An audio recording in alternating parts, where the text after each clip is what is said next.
Salve família, sejam todos muito bem-vindos. Esse é o Vibes Podcast e hoje o Vibes recebe um cara que vive no olho do furacão, Dr. Wagner Tegon, médico e agora secretário de saúde de Montemor, aquele que tem que equilibrar paciente que reclama, político que ataca, orçamento que falta e ainda sorri para foto. Bora descobrir se ele está conseguindo ser médico, gestor e bombeiro tudo ao mesmo tempo. Tudo bem, doutor? Como o senhor está? Tudo bem, graças a Deus. Tô aqui na luta, né? Nosso objetivo, com um plano bem traçado, seguindo as regras, né, da pública e realmente com uma visão bem clara do que a gente quer atingir aqui no nosso município. Perfeito.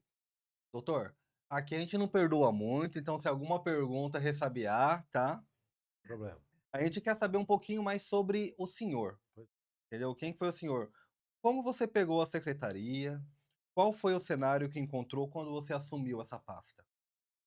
eu sou médico, né? Sou médico pediatra, tenho 40 anos na pediatria. Sempre atuei na gestão junto com a minha especialidade médica. Sempre fui diretor de algum hospital, de algum serviço, chefe de secretaria. Essa é a minha quarta Secretaria de Saúde, tem várias cidades já, em Jarinu, na cidade que eu moro, secretário em Americana, fui interventor em Americana, e aqui em Montemor eu trabalho no Hospital Sagrado Coração de Jesus como médico pediatra e neonatologista, fui diretor do hospital durante anos, diretor clínico, e chefe da pediatria até eu assumir a secretaria quando fui convidado pelo prefeito Murilo. Nós conhecemos depois da eleição, e foi uma empatia imediata. Tanto ele como nosso querido e saudoso senhor João Rinaldo, de conhecer e conviver bastante nesse aqui. E nós temos um plano, esse plano foi desenhado, período de transição, e esse plano está sendo seguido à risca. E os resultados a gente já começa a colher alguns frutos. Perfeito. A gente sabe que Montemor é uma caixinha de surpresa. Alguns dizem que são até algumas caixas pretas, né? E aí o que a gente queria saber, o que te surpreendeu positivamente na sua pasta e o que te surpreendeu negativamente? Positivamente são as pessoas que compõem a minha secretaria. Eu tenho um apoio muito grande dos funcionários. Nada do que eu tenho de projeto que a gente já expôs para todos eles e todos sabem, se não tivesse o empenho de cada um dos colaboradores, a gente não conseguiria pôr em prática. Todos foram muito acessíveis. Eu conhecia bem a cidade, por eu trabalhar aqui há 15 anos.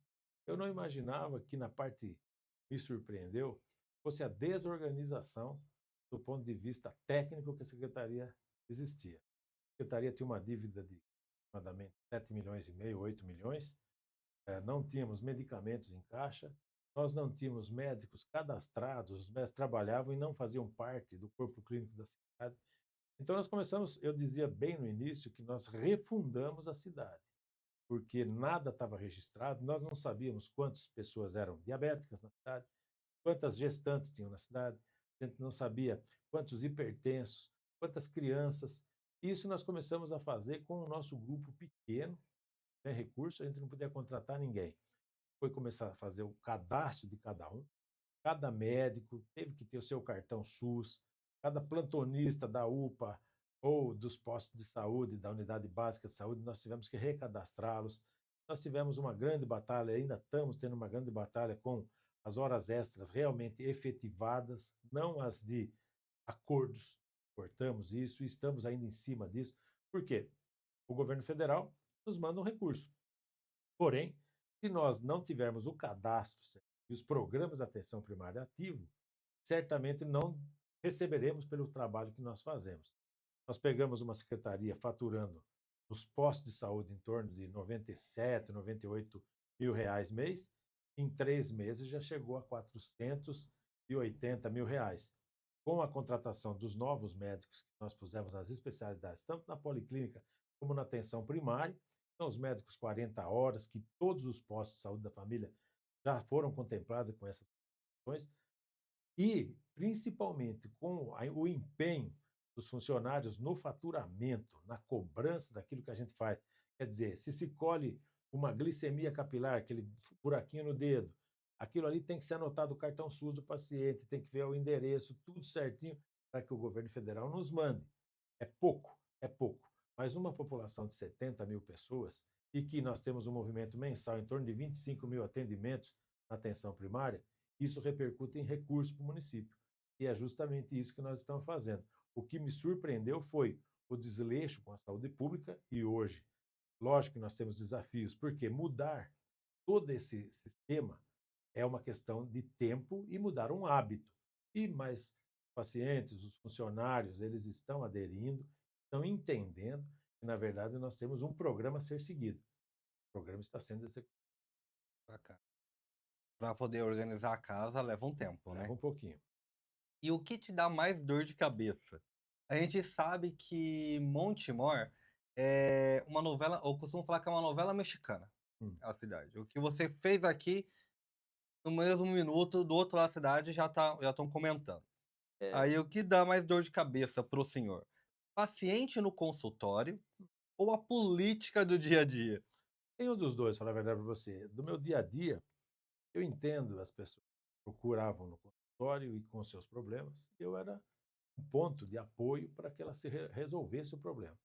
Quanto à política, eu digo que a política ela tem o seu papel. As pessoas têm que contestar, eu acho.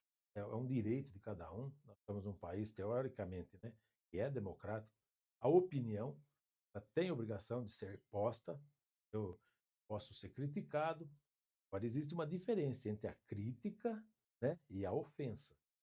Então, eu acho assim, graças a Deus, eu me relaciono muito bem com as pessoas em Montemor. As famílias, entendi, até nós fizemos uma estatística, nesses 15 anos que eu trabalho aqui, foram quase 600 salas de parto. Tudo quer dizer, reanimei os bebezinhos que nasceram durante esses 15 anos e foram mais de 30 mil consultas que eu fiz no Hospital Sagrado Coração de Jesus.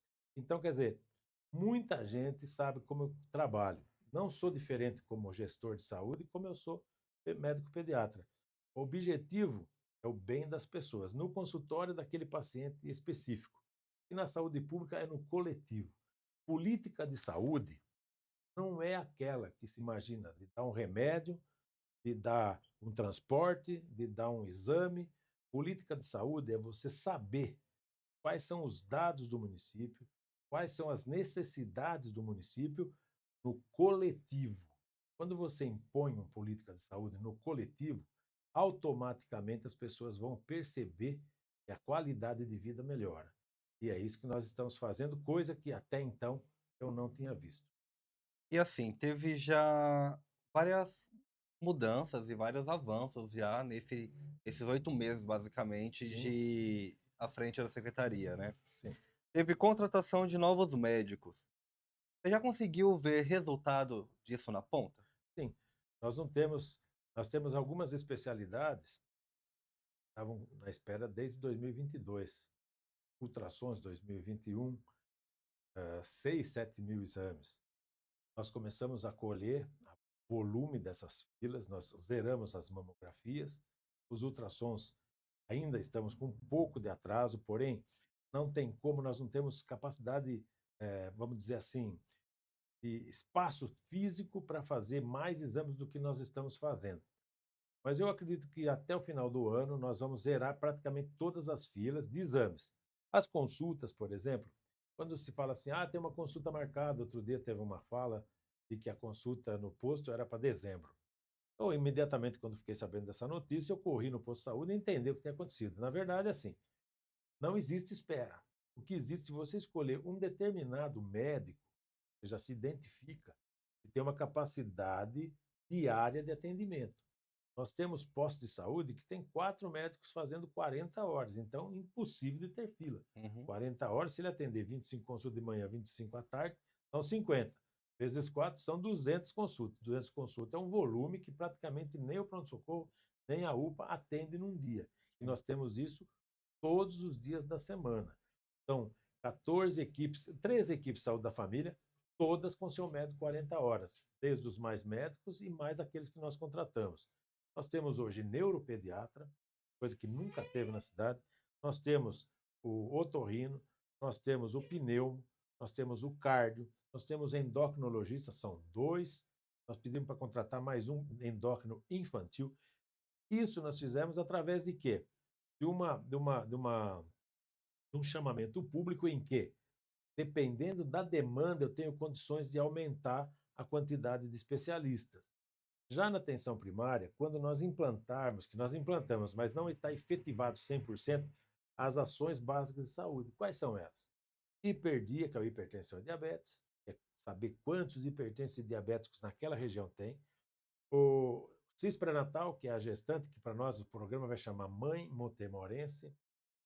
A criança, a primeira infância, né, que é um projeto de pesagem e medida das crianças a cada 2 meses, e a consulta no pediatra a cada pelo menos 3 meses.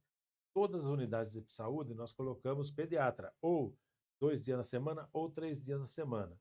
Então, quer dizer, a ideia é que a pessoa se resolva no bairro, não precise ir até o hospital ou até a UPA para fazer um exame médico para poder entrar numa creche, né?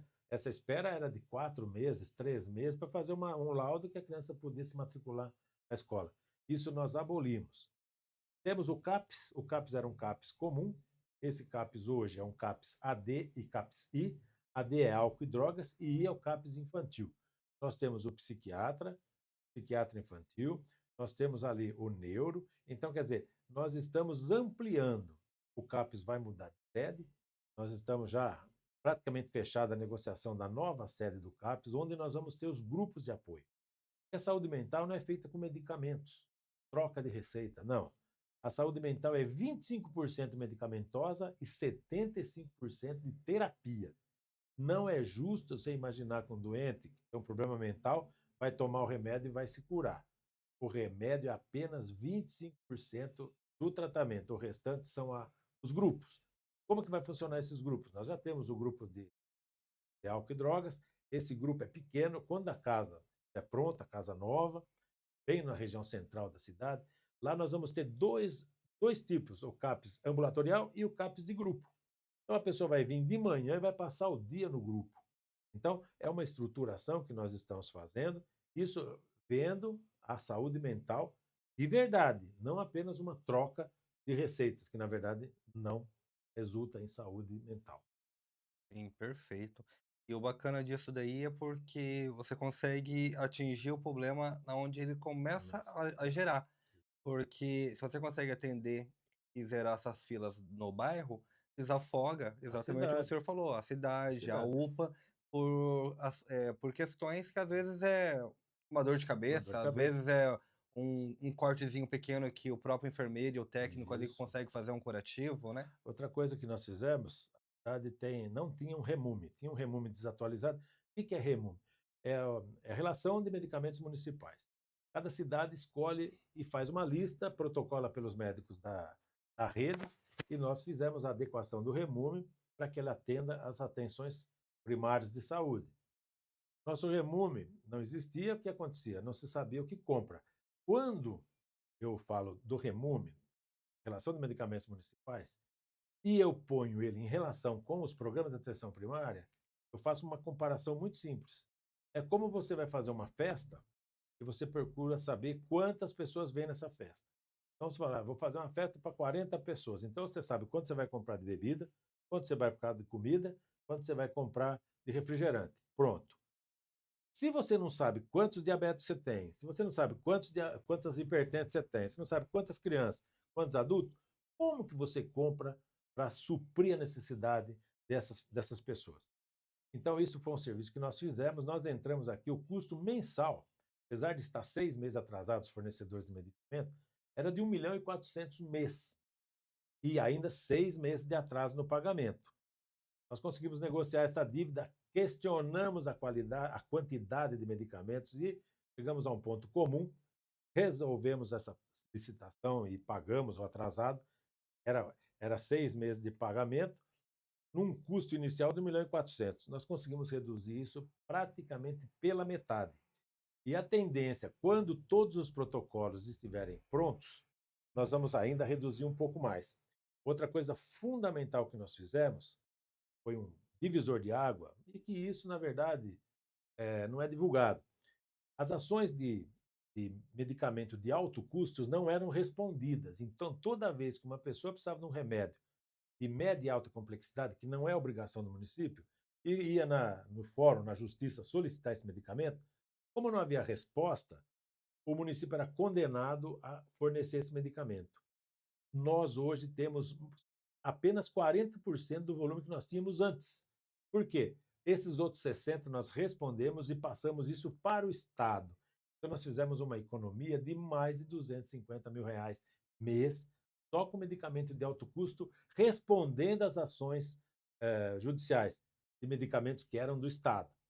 E nós vamos com essa orientação, a gente já pega o paciente que está solicitando aquele remédio e já encaminha ele antes dele entrar na justiça. Então, se você for lá na secretaria, procurar nosso coordenador de farmácia, ele falar, você vai precisar de um remédio tal. Esse remédio não é do Remume, mas é do Estado. Imediatamente nós temos as pessoas qualificadas que vão preencher a documentação. Enquanto não chegar o medicamento do Estado, o município fornece. Um mês, no máximo um mês, 45 dias, o Estado responde. Respondeu, nós paramos de ter esse gasto. Nós jamais deixaremos um paciente do município que necessite de um medicamento de alto custo sem fornecer a medicação que ele precisa. Isso foi um avanço fundamental e as pessoas que realmente precisam sabem. Nós estamos atuando. Nós não fazemos assistencialismo. Nós fazemos saúde pública.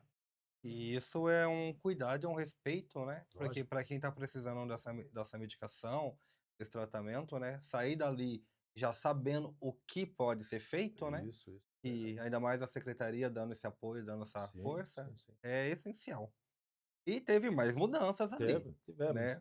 Vocês agora estão num prédio novo, Isso. né? Vocês unificaram a secretaria, o almoxarifado, né? E alguma coisa Das farmácias. da farmácia, né? Nós centralizamos ali no centro da cidade, por quê? Primeiro, a secretaria era deslocada do centro, a pessoa não tinha ônibus próximo, então ela tinha que descer no centro e andar a pé. Então eu falava, era muito desconfortável de ver aquelas pessoas idosas, pessoas com dificuldade de locomoção, precisando pedir carro para ir na Secretaria de Saúde, ou para pegar um remédio, ou para solicitar um exame. Aí surgiu esse prédio central, próximo do hospital. Ali eu resolvi que toda a nossa parte burocrática tinha que ficar aos meus olhos, próximo de mim.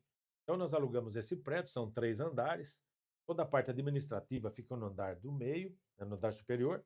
No andar de baixo, que é o térreo, tem as farmácias de alto custo. A farmácia de saúde mental ainda não foi para lá, por quê? Porque nós vamos mandar essa farmácia de saúde mental para o CAPS. Então, a pessoa que está fazendo tratamento, ela já sai do CAPS e já pega o remédio no CAPS. Uhum. Nós também fizemos o protocolo de administração de medicamento de uso contínuo da saúde mental nos postos de saúde, para que a pessoa não precise ir lá no CAPS tomar o medicamento e voltar.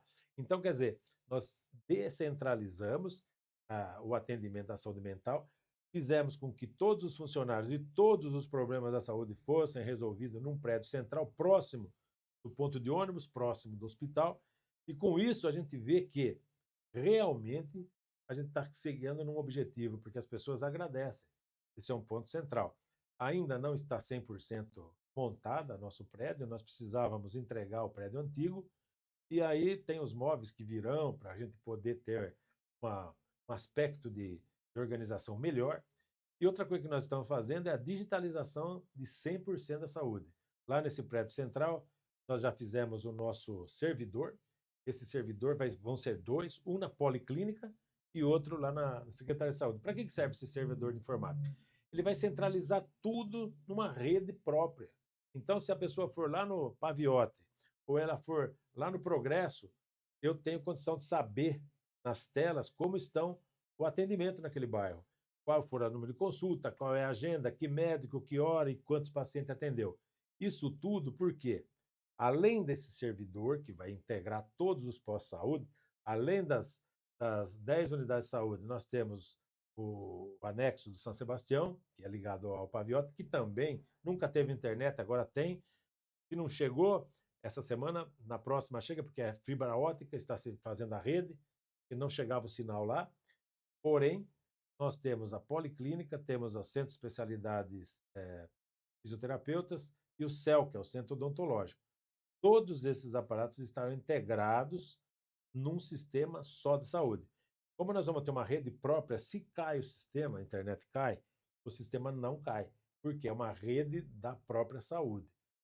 Todos os agentes comunitários, nós fechamos o contrato semana passada, terão o seu tablet com acesso ao eSUS, que é o Sistema de Monitoramento de Saúde da Família. Eu pedi 100 tablets, nós temos 82 agentes. Cada um desses agentes vai receber um tablet, e esses tablets que estão sobrando, na verdade, esses 12, esses 18, nós faremos o quê? Cada ambulância do SAI, que agora a gente conseguiu já assinar o SAMU, o SAMU regional foi aprovado, nós passamos a terceira etapa essa segunda-feira. SAMU vai ser Hortolândia, Montemor, Sumaré e Nova Odessa. Nós conseguimos a aprovação há 15 dias atrás no grupo Intergestores da região metropolitana de Campinas, foi aprovado. Depois nós fomos para a CIB, que é uma comissão interestadual bipartite, que é a CIB, e essa CIB agora foi aprovada, e ontem nós tivemos o parecer técnico do nosso coordenador, que vai ficar situado em Hortolândia. Eram 2 coordenadores, um em Hortolândia, um em Sumaré. O de Hortolândia abrangendo Montemor e o de Sumaré abrangendo Nova Odessa. Esse sistema ele vai integrar cidades. Qual a vantagem do SAMU em relação ao SAI? O SAMU é o órgão específico do pré-atendimento hospitalar, de urgência. Então, terei um médico controlador. Em caso de uma catástrofe, um acidente, toda a região vem atender e dá cobertura para isso. Então, por exemplo, não é uma coisa municipal, é uma coisa regional. Uma cidade como a nossa, 70 mil habitantes, já tem a necessidade de ter o aporte de um atendimento de urgência com capacidade técnica. Já foi nomeado uma enfermeira que vai ser a coordenadora, né, que é a Johanna. Ela vai ficar especificamente para o SAI-SAMU, a gente está falando SAI-SAMU, e agora só dependemos agora da última fase, que é a fase 4, que é do Ministério da Saúde. A ambulância já foi homologada e nós veremos, se não me engano, teremos 2 ou 3 ambulâncias. E mais a base. Essa base funcionará de uma forma assim, se eu preciso de um leito imediato de UTI, eu posso recorrer a uma dessas 3 cidades, das 4 cidades. Se eu precisar, por exemplo, de um parto de alto risco, eu posso já comunicar. Eu não tenho a necessidade burocrática do sistema CROSS. Então, é um passo que a cidade merece. E outras novidades virão. Nós não terminamos o nosso plano, não. Nosso plano ainda vai em detrimento das carências que nós temos, né? E principalmente da necessidade básica de fazer o arroz com feijão, que é a cartilha do SUS, né? A cartilha do SUS nos obriga a cumprir etapas, nós não estamos inventando nada. O que nós estamos fazendo é por ordem uma secretaria que, infelizmente, era um assistencialismo, não era uma secretaria de saúde pública, como eu costumo muito dizer. Eu sou secretário de saúde pública. E a gente sabe que sempre quando um secretário novo assume, a primeira função dele é trabalhar ali, conhecer a equipe, trabalhar ali, colocar cada peça no seu devido lugar. E teve reestruturação de equipe nas unidades dos bairros, na UBS, né? E qual foi o critério? Era mais proximidade do bairro, tá mais próximo ali da população? Nós pegamos uma, uma centralização de equipes que nós, ao médio prazo, vamos descentralizar. Uhum, Por exemplo, o Igor, que é um posto de saúde central, ele tem 4 equipes de saúde da família. Então, muitas vezes, uma equipe de um bairro mais distante, ela tem que andar 2 quilômetros para chegar no bairro. Não é essa a política da saúde, da estratégia de saúde da família. O agente comunitário tem que ser morador do bairro que ele trabalha. E a unidade tem que ser no bairro que ele trabalha. Então, eu não entendi qual foi o motivo de centralizar 2, 3 equipes de bairro totalmente com características distintas uhum. em prédios com 2, 3 equipes totalmente diferentes. Nós não temos condição financeira de fazer já a descentralização. Por quê? Nós estamos atacando a base primeiro, dando condições dos funcionários, dos agentes comunitários terem equipamentos para poder trabalhar. Temos condições de ter o REMUM com os medicamentos que eles podem tratar as ações primárias. Temos as vitaminas, Temos o pré-natal com os exames pré-natal. O exame pré-natal, para você ter uma ideia, ele tem que ter 6 consultas no prazo de 9 meses, com os 2 ultrassons, com as sorologias das doenças que previnem um problema de parto, e nós não estávamos atendendo nem 60% das gestantes. Então, isso não é concebível numa cidade que está numa das regiões mais desenvolvidas do país. Como que nós queremos ter saúde pública se nós não estamos tratando das nossas gestantes com dignidade?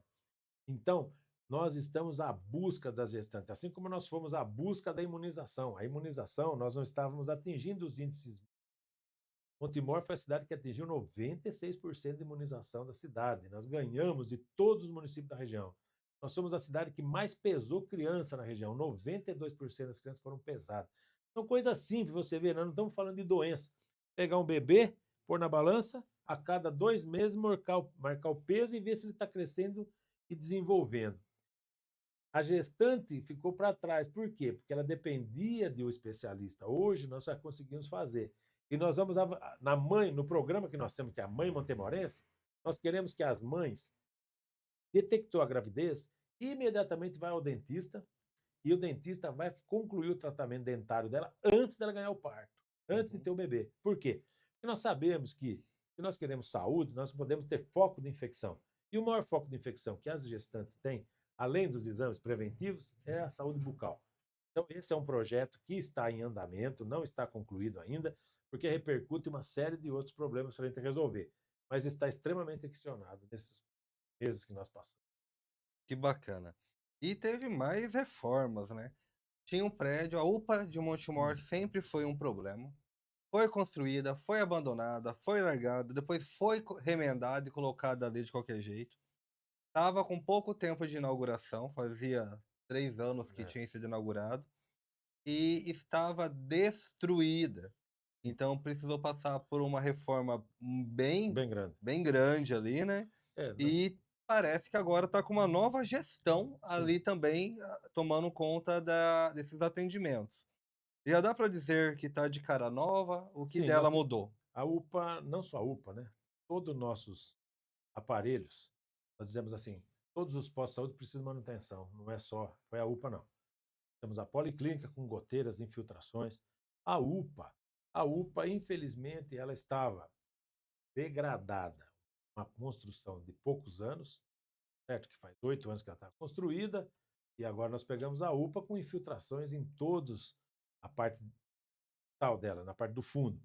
A primeira coisa que nós fizemos foi pedir para a manutenção subir no telhado e ver onde estavam essas goteiras, porque quando chovia, tinha que desligar o aparelho de raio-x, porque é alta tensão e o risco de dar um curto-circuito era muito grande.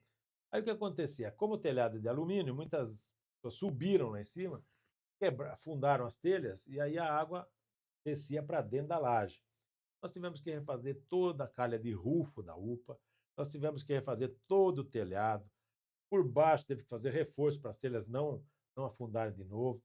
Feito isso, nós conseguimos pegar os vazamentos de água que existiam na sala de emergência, tiramos todos os azulejos da parede até encontrar o vazamento.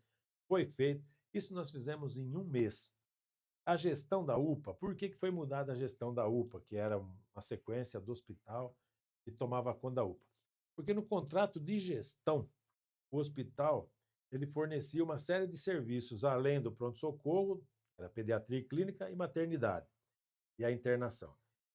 Por um problema administrativo, ele fez uma sequência de UPA, e começou a tocar a UPA também. O contrato de gestão da UPA, ele era um contrato que, na verdade, não dava independência para aquela unidade. A UPA praticamente era fantasiosa.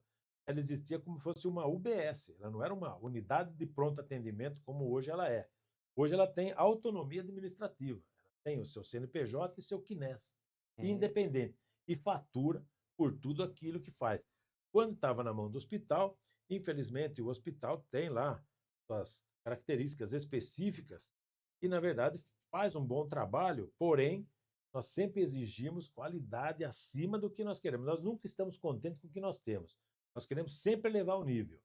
E nesse sentido, já existia um contrato que o hospital ia ficar 90 dias com a UPA e depois dos 90 dias nós vamos fazer um pregão ou um chamamento público Foi feito isso, chamamos publicamente outras entidades, essas entidades fizeram uma avaliação, ganhou a primeira entidade, e com 3 meses, a primeira entidade não quis continuar, nós chamamos a segunda colocada, que está lá, e está fazendo um atendimento muito bom. Nós vamos ter ainda aprimoramento da sala de urgência e emergência. Hoje nós temos o CROSS dentro da UPA, que é uma referência para você encaminhar os doentes que estão na UPA, não dependendo do hospital. O hospital tem uma personalidade, a UPA tem outra.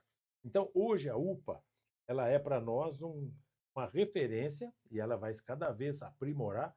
A minha intenção, assim que eu tiver um, um alívio financeiro, é colocar algumas especialidades lá, tipo ortopedia na UPA, se não for, por exemplo, às 24 horas, 12 horas ou 6 horas, todos os dias, e também o cirurgião.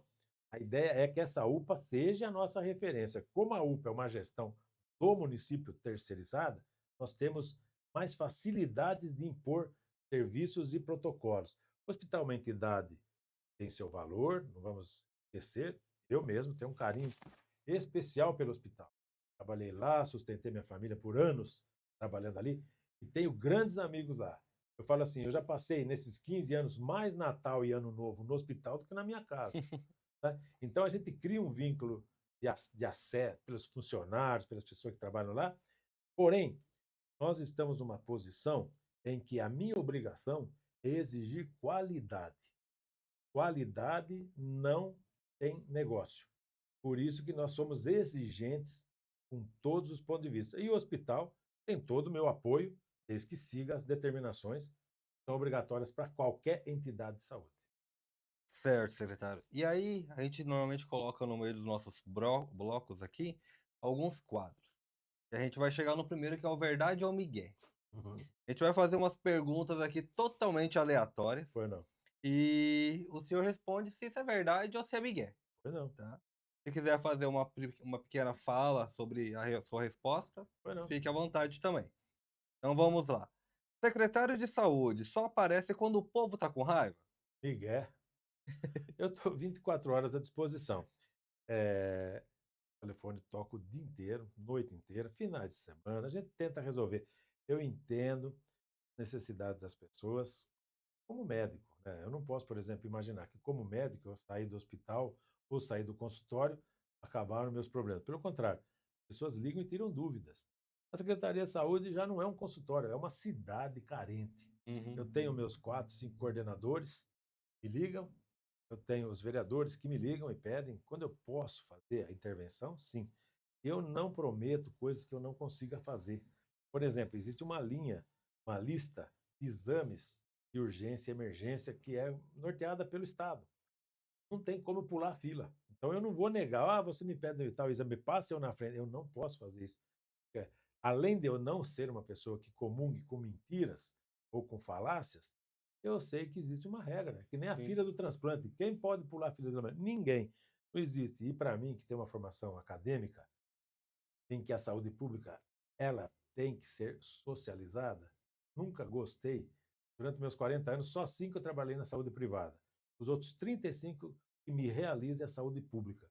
E essa que norteou, e eu formei meus filhos, e estou formando meus filhos mais novos. 3 médicos, e os mais novinhos já estão querendo também ir para esse lado. Não entendo como gostam, mas a gente sabe que é apaixonante fazer o bem para as pessoas. Se sente bem quando sai na rua e fala, doutor, eu atendi meu filho há tantos anos atrás, o senhor lembra que o senhor ficou no hospital? E fala, olha, isso não tem preço. Né? E a gente tem a consciência tranquila de que o bem vence. Bacana. Agora a gente sabe que várias coisas acontecem. Se não tiver apoio do prefeito, não sai nada? O prefeito me dá 100% de apoio. Eu digo assim que nada é por acaso, sabe? Conheci o Murilo no fim do ano passado, depois das eleições, e eu considero um irmão, sabe? É um cara assim muito ouvido, uma pessoa muito sensível, tem paixão por pessoas. Tudo que eu peço para ele, olha, aquela pessoa precisa disso, ele na hora está pronto, ele nunca fala um não. E com argumentos, ele fez um secretariado, não estou falando da saúde, porque eu com 40 anos de medicina tenho obrigação de saber o que eu estou fazendo. Mas todos os secretários são habilmente selecionados, sabe?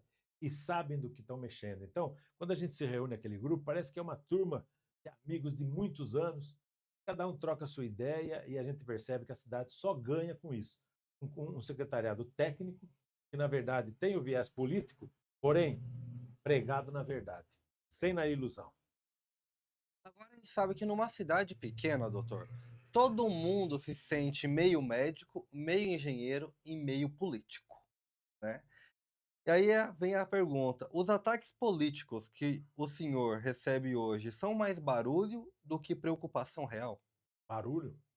Só barulho. Porque, na verdade, é assim, a função política, ela está exposta. Eu, quando venho para um cargo político, eu abri minha vida, né? E Sim. como eu não tenho absolutamente nada que me desabone, fui candidato na minha cidade, primeira vez que me concorri a uma eleição, muito bem votado, sem experiência nenhuma de urna, sem experiência nenhuma de campanha política, sem apoio financeiro, sem apoio de partido também. Nós lançamos a candidatura e tivemos um bom número de votos. E aí, eu digo, todo mundo sabe da onde vem meu trabalho, da onde vem as minhas condições financeiras, as minhas condições técnicas. Primeiro, quando eu me formei em medicina, eu era uma família de classe média baixa. Minha mãe tinha uma venda, um comérciozinho, e a gente foi criado ali, de pé no chão e andando na rua, jogando bola, empinando pipa. E eu, minha irmã mais velha também trabalhava com a gente lá na venda, ela foi estudar medicina, eu nunca imaginei que seria médico. Minha irmã estudava muito, e eu não, eu sou mais prático, eu sou músico, gosto de acordeão, gosto de piano, gosto de samba.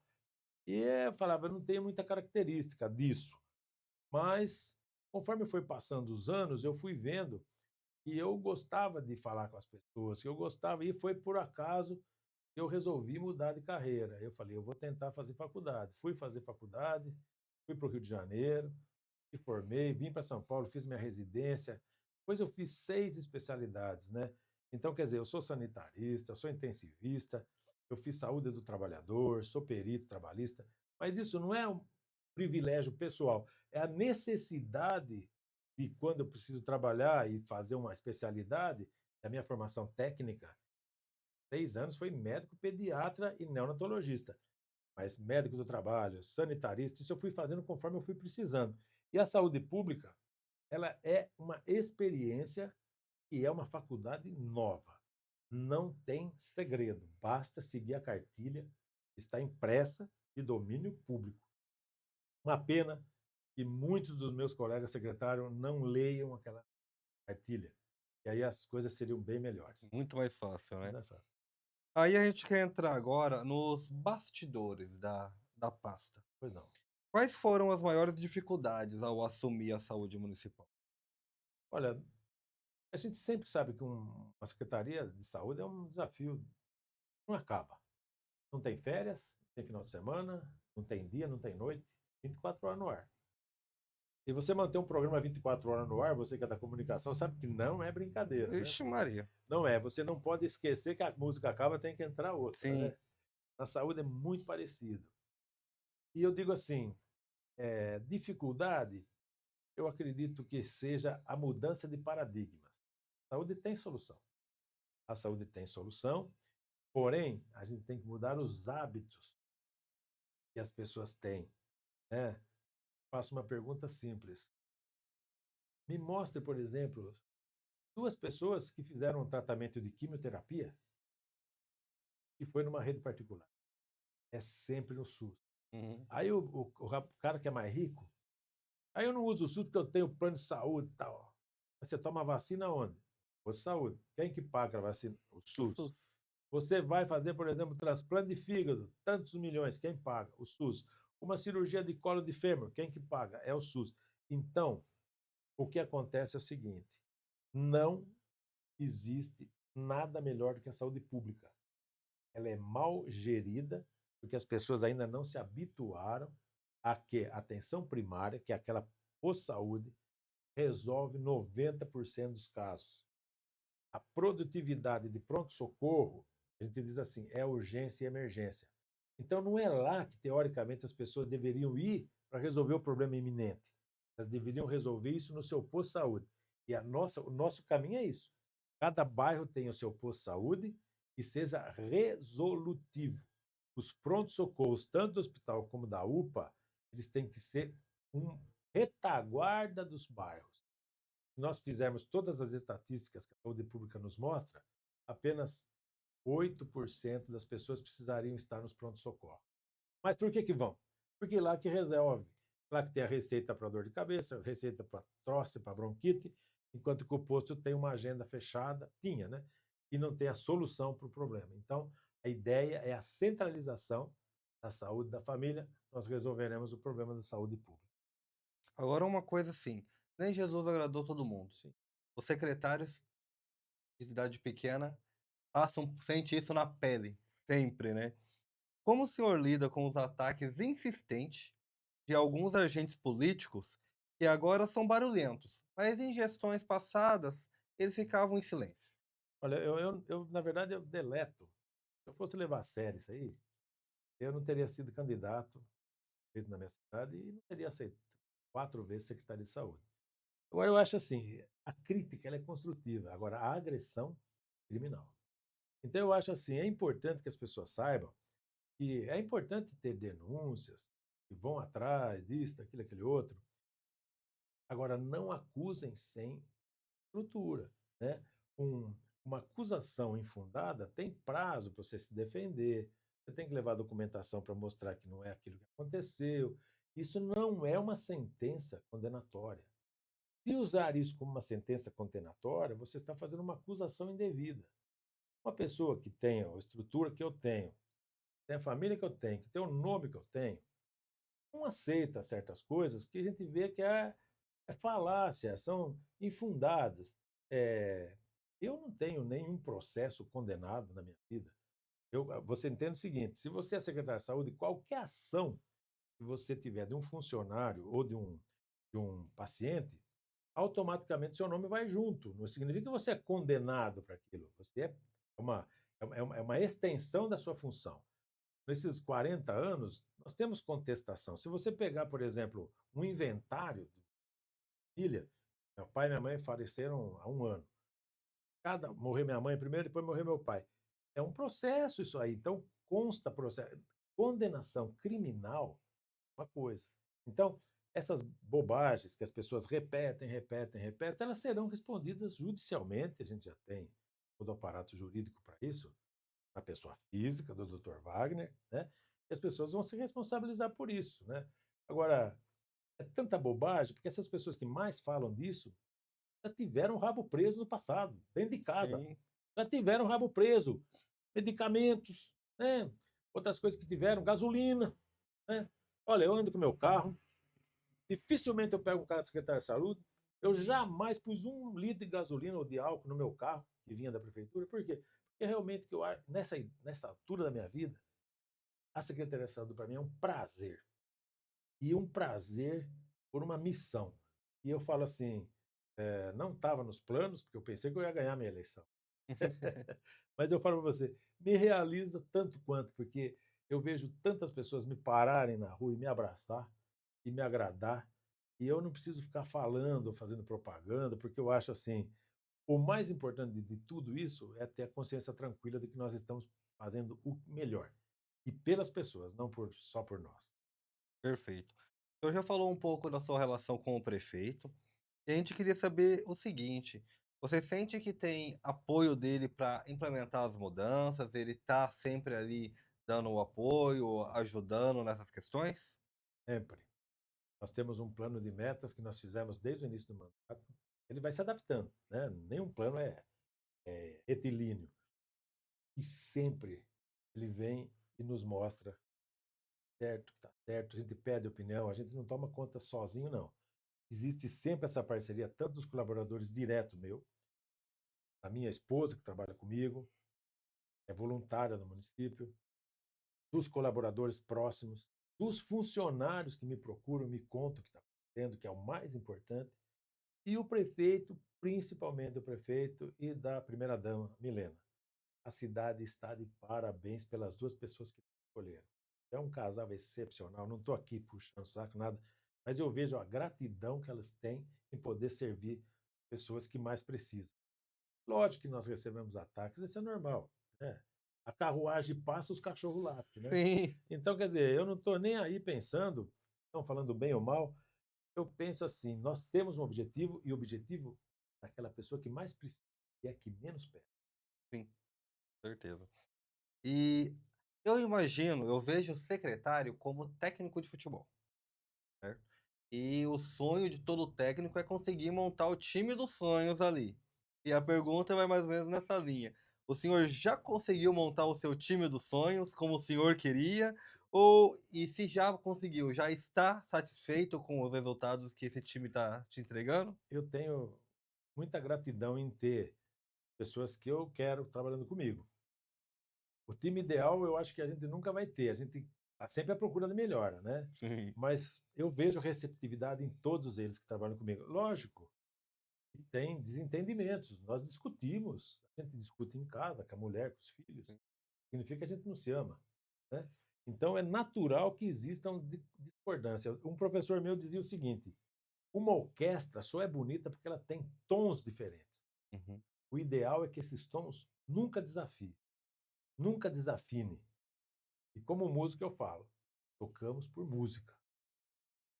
Agora a gente sabe que Montemor teve muitos problemas no passado, secretário, por algumas coisas que o senhor mesmo falou que não era passado, não era buscado, não era colocado no prazo ali documental, essas questões todas. O governo federal tem trazido alguma coisa? A sua secretaria está conseguindo pegar algum recurso, Sim, pegar algumas ações que o governo federal libera, o governo sim. estadual libera? Realmente nós temos tido um apoio muito grande com as emendas parlamentares, né? As emendas dos federais também. O governo federal, sim, nós conseguimos um valor muito grande, 3 milhões, pela a própria Secretaria de Saúde, sem emenda, apenas por média e alta complexidade de exames complementares, foi aprovado.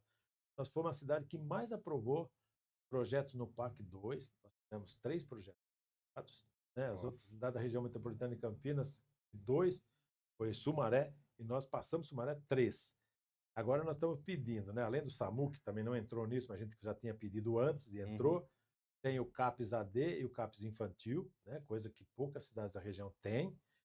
Nós vamos ter uma residência terapêutica no município também, para 10 leitos, que são pacientes que ficam internados numa casa terapêutica de saúde mental. Então, quer dizer, o governo federal tem nos ajudado, nós temos recebido muito apoio de deputados, nós não estamos é, colhendo, como é que eu diria, ideologia. Sim. Todos que vêm aqui nós recebemos com os braços abertos.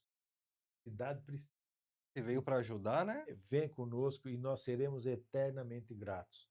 A cidade realmente está mudando de paradigma. E nós vamos fazer, inclusive, a gente já comentou sobre isso, todos os parlamentares que nos enviaram emenda de 100, de 500, de 2 milhões, de 3 milhões, vamos fazer uma lista para que a população saiba em quem votar para deputado estadual, federal, senador e governador. Outro que nos dá um apoio absurdo é o governador do estado, sabe? A gente tem tido contato direto com o secretário de Estado, tem mandado, o doutor Cury aqui em Campinas também fala comigo praticamente diariamente, que faz a agenda do secretário estadual aqui na região nossa. Temos outros deputados aqui, mas realmente o governo tem nos ajudado muito. Agradecido. Que era uma falha que tinha, Muito. parece que não buscava, Não, né? não, não. Alguns governantes da cidade achavam que Montemor era Paulínia, não precisa de dinheiro do Estado e do Federal. governo, porque os Tem caixas demais. estão cheios, né? É, E não é bem assim que funciona. verdade. Aí o senhor já falou um pouco sobre algumas coisas, mas a pergunta era: quais novidades está chegando à população que o senhor pode dar uma palhinha pra gente? Olha, o Não SAMU, precisa entregar todo o ouro. tem o SAMU, né, que nós temos aí, que é uma grande coisa para a cidade, você tem um atendimento de urgência, emergência, nível institucional, do pré-atendimento hospitalar. Nós temos unidades que é uma novidade, que ontem nós fizemos o fechamento desse projeto, que é o Melhor em Casa. Esse é o Home Care. Pra vocês terem uma ideia, nós temos 325 pacientes acamados, 325 pessoas recebendo atendimento em casa. O que nós vamos fazer? Nós vamos pôr uma equipe específica para o home care, que é o atendimento domiciliar. Esse home care, ele vai ter tanto atendimento psiquiátrico como atendimento clínico, médico, enfermeiro e técnico de enfermagem e o motorista. e uma unidade móvel. Esse está no forno, viu? Saiu essa semana o projeto que nós estamos estruturando. Assim que nós tivermos a unidade móvel, nós vamos pôr essa equipe na rua. Não vai ser uma equipe temporária, ela vai ser o home care específico para os atendimentos das pessoas acamadas. Outra coisa que nós vamos fazer é reestruturar também a fisioterapia e as clínicas de apoio, como terapia ocupacional, psicologia e fonoaudiologia. Isso nós já estamos estruturando, o prédio já está escolhido, é uma questão só de adaptação do prédio para que a gente ponha esse centro, que é o SER, que vai funcionar na nossa cidade também. Esse ainda está em fase de cadastramento, mas até o fim do ano vai estar cadastrado também. O resto eu já falei, né? Nós fizemos o remume, nós pagamos as dívidas, nós fizemos agora uma reivindicação muito grande do SAI, que vai se transformar em SAMU, a regularização dos funcionários do SAI, são motoristas socorristas, são apenas motoristas. E os auxiliares de enfermagem passarão a ser os técnicos de enfermagem. Então, isso hoje nós tivemos uma reunião lá no Lindismore, Paranhos, fizemos uma plenária, pegamos a minuta do projeto deles, está comigo aqui, nós já vamos levar para o jurídico, e isso não vai demorar para ser uma PL, vai entrar aqui na nossa Câmara de Vereadores, e com certeza os vereadores, meus amigos, vão aprovar isso para regularizar a vida desse povo que trabalha demais pela cidade, que é o pessoal do SAI os auxiliares de enfermagem que passaram a ter técnico. Torcemos por isso e estamos de olho, né? Sim. Agora é o seguinte, a gente já conversou algumas vezes em off, lá na prefeitura, batendo no papo, a gente tem uma ideia do que o senhor vê para a saúde de Montemor. Mas agora que a gente está aqui com o senhor ao vivo, a gente quer saber o seguinte: como o senhor enxerga o futuro da saúde aqui na cidade? Estou muito otimista. Estou muito otimista. Eu vejo o hospital da nossa cidade tem condições de ter um hospital referendado por nós. Podemos ter leitos de UTI lá, nós podemos ter leitos de terapia neonatal, nós podemos ter cirurgias eletivas, nós podemos ter cirurgias de média e baixa complexidade na urgência emergente. Esse tipo de atitude é uma questão só mesmo de trabalho. E aqui a gente sabe trabalhar. A gente gosta de trabalhar. A minha vida foi feita em cima de muito trabalho. Eu, quando precisava atingir um objetivo, eu via o que eu precisava chegar financeiramente e o que eu fazia. Não ia pedir dinheiro para ninguém, eu trabalhava mais. E assim foi o meu lema: trabalho. E em breve, eu acredito que nós vamos atingir. Esse hospital merece tudo isso que eu estou dizendo para você de uma forma muito rápida. Porque o governo do estado mesmo, essa semana que passou, tivemos uma reunião, o doutor Cury, ele me perguntou: doutor, nós precisamos ter pelo menos 4 leitos de UTI lá na sua cidade ou na sua região. Eu falei: me dá um tempo, nós vamos ter. E assim vai. A maternidade está ali, nós precisamos evoluir essa maternidade, ela vai evoluir porque é tão duro a gente estar ali, nasce um nenê de baixo peso, tem que levar para Sumaré, tem que depender da vaga. Nós podemos ter 3 leitos lá de neonatologia. Isso custa? Custa, mas remunera. Se nós fizermos Sim. o dever de casa, um parto hoje pelo SUS paulista é R$ 2.600. Ele paga mais que um parto básico da Unimed. Mas para ele pagar isso, você tem que ter uma série de coisas. Você tem que pôr no serviço. Não é derrubar o hospital e fazer outro, não. É aquele ali mesmo aprimorado, com as pessoas sabem o que estão fazendo. Hoje em dia, é a mesma coisa. Você tem um Boeing, um avião, você precisa pôr um piloto de Boeing. Sim. Você não pode pôr um cara que está desqualificado para pilotar aquilo lá. Vai colocar um piloto de drone e vai dar ruim. Vai dar ruim. Eu falo assim, todo mundo. Eu ainda tenho uma outra coisa em mente. A gente não para de aprender durante a vida. A gente nasce e vai aprendendo a todo dia uma coisa nova. As pessoas que têm dúvidas, elas devem se aproximar de quem sabe, para poder orientar, para ela crescer. E é assim que eu aprendi a viver. Eu sempre me apoiei em pessoas que sabem mais que eu, e aí nós chegamos a um ponto comum. Isso que é fundamental. Um professor meu, quando eu trabalhei nas 2 universidades que eu trabalhei, eu estava montando uma equipe para tocar pediatria na Universidade de Alfenas. Eu era muito jovem, cheguei para o meu professor de pediatria, o doutor Eduardo Marcondes, eu falei, professor, como que o senhor faz para escolher sua equipe? O senhor pega o currículo deles, olha o currículo, vê lá o que ele já fez, o que ele não fez. Ele falou, olha, eu olho o currículo, lógico, mas eu escolho as melhores pessoas. É mesmo? Eu falei, por quê? Porque o currículo você muda, você aprende. Mau caráter, você não Não. muda. Então, se cerque de pessoas boas, porque a dúvida faz a gente evoluir. Né? E eu falo para você, todo dia eu quero aprender alguma coisa nova. Eu pergunto para ver, às vezes você está na fila do banco lá, conversa com a pessoa do lado, ela te ensina a fazer um doce, um pão. É assim que é a vida. A gente aprende a todo momento. A partir do momento que a gente parou de aprender, não existe mais vida. Pode morrer, né? É, pode morrer. Se não tem mais o que aprender, não tem mais Não por que precisa fazer. viver, É né? verdade, você tem razão. Dizia, se não me engano, era Aristócrates, né, que falava alguma coisa, Beleza. né? Aí agora a gente vai para um quadro, estamos chegando na reta final, Poxa, e agora o quadro é de respostas rápidas. Vou fazer uma pergunta e o senhor fala a primeira coisa que vem na cabeça, sim. tá? Essa é difícil, hein? Essa aqui é difícil.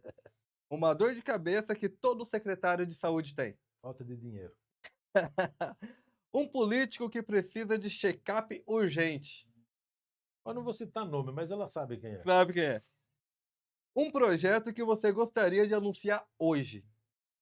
Montemor foi beneficiada com hospital terciário. Um problema que você gostaria de ver curado para sempre em Montemor. Ansiedade. É um baita de problema, né? Eu tenho muito. Todos nós temos. Né? A gente está indo para o encerramento, e no encerramento a gente tem uma pergunta final. Não, E a nossa pergunta final sempre é uma pergunta provocativa. não.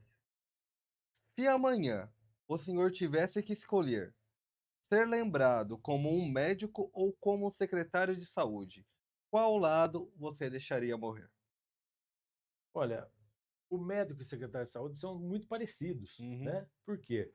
Como médico, eu atuo num paciente. Não vale deixar os dois vivos, não. Não vem com E desculpa, no doutor. secretário, eu atendo uma comunidade. Realiza mais Secretaria de Saúde.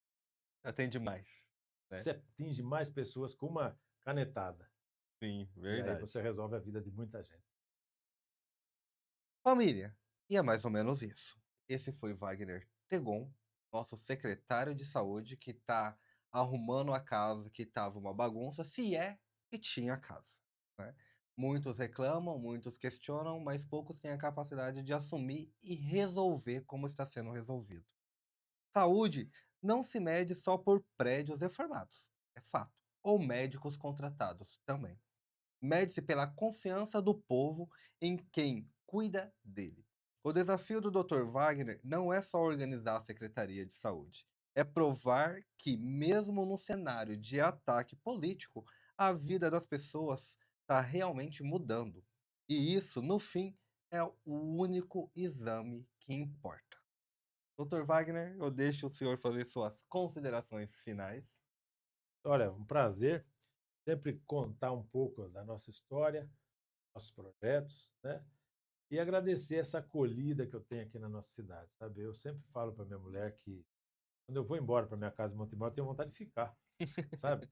A gente passa aqui o dia todo, chega cedo, volta, são 100 quilômetros de ir, sempre para voltar. Mas aqui eu me sinto em casa, sabe? Eu gosto demais daqui pela receptividade, sabe? Pelo abraço que vocês me recebem aqui e realmente pelo dever que eu tenho em mãos, que é poder providenciar um pouco mais de bem-estar para as pessoas, principalmente daqueles que mais. E uma coisa importante que eu tinha visto ontem, quando a gente tinha marcado essa entrevista com o senhor, é que, por incrível que pareça, muitos criticam, mas dentro de um grupo da cidade aí, tinha uma mãe que estava elogiando, rasgando elogios pelas contratações dos novos pediatras, pelas equipes que foi atendida. E aí eu falei assim, talvez é algo aleatório, né? Aí eu fui cutucar, como um bom jornalista, os comentários. E os comentários estavam indo na mesma vertente. Então a gente sabe quando as coisas estão mudando. Reclamação sempre tem. Eu cheguei, tô com dor de cabeça, não me arrumaram de pirona rápido, tô chateado. Mas é bom saber que uma parte da população está conseguindo ser atendido por esse esforço que vem da sua secretaria e da sua É, pasta. é. Então, para todos vocês, esse foi o Vibes Podcast. Um forte abraço, boa noite e valeu!